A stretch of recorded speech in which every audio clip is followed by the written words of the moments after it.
Alright, here we are again in the grow room, and we are short 2 brain strains. Gave them away to some coworkers of mine.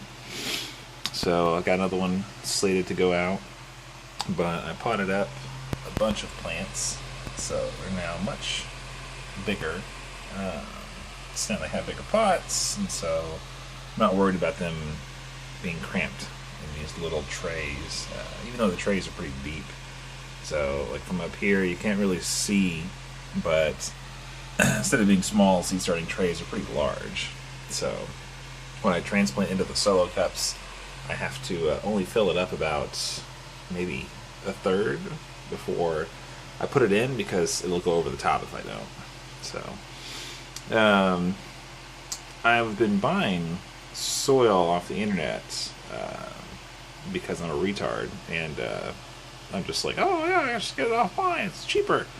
That's it's stupid, because soil's heavy, and you could probably buy it cheaper somewhere else, like a brick and mortar store. And in my experience lately, most stores weren't stocking quality soil because it wasn't growing season.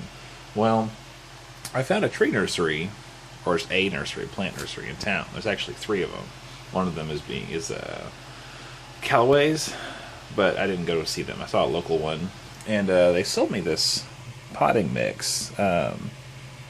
It's pretty good. I asked the guy about it, and I was like, yeah, I'm growing organically. And he was like, oh, cool, well, you'll probably want this stuff. It's called Fertilome Potting Mix, and I can't really get a good look at it, but it's got perlite in it already. It has some nutrients already available in it, like some fertilizer, starting fertilizer. But he said, like, if you're growing organically, he's like, I totally recommend this stuff. And it was $20, and I got 3 cubic feet of it.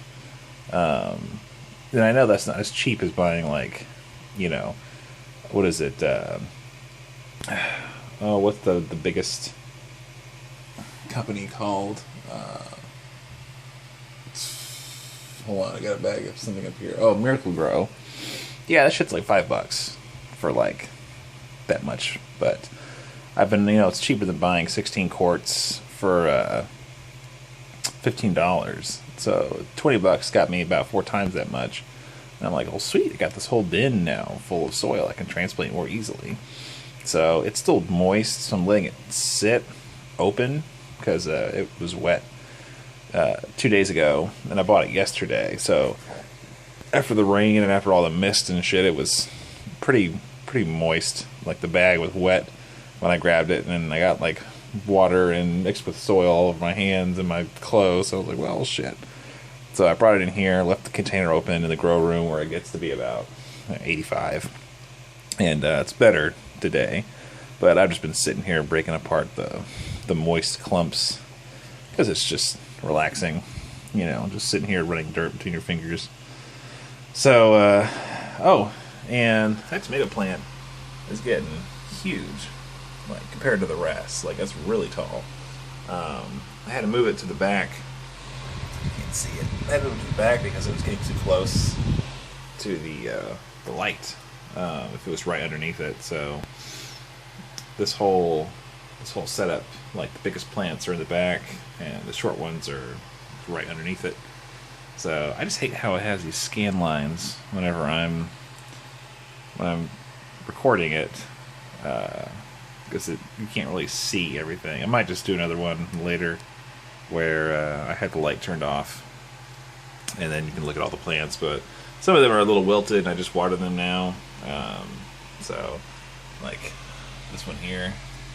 Like, my favorite thing to do is when I water them and I come back later, and I try to remember which ones were wilted, because they look just fine. So I'm always impressed at how fast the plants bounce back once they get some water in them. So, alright, well, this is it. Just a brief update on what I'm doing. Next one I'll probably just do it with the light off, but I just like coming in here and sitting down in the morning and just, basking in the warmth of the grow light and just looking at my plants. So, see you guys later.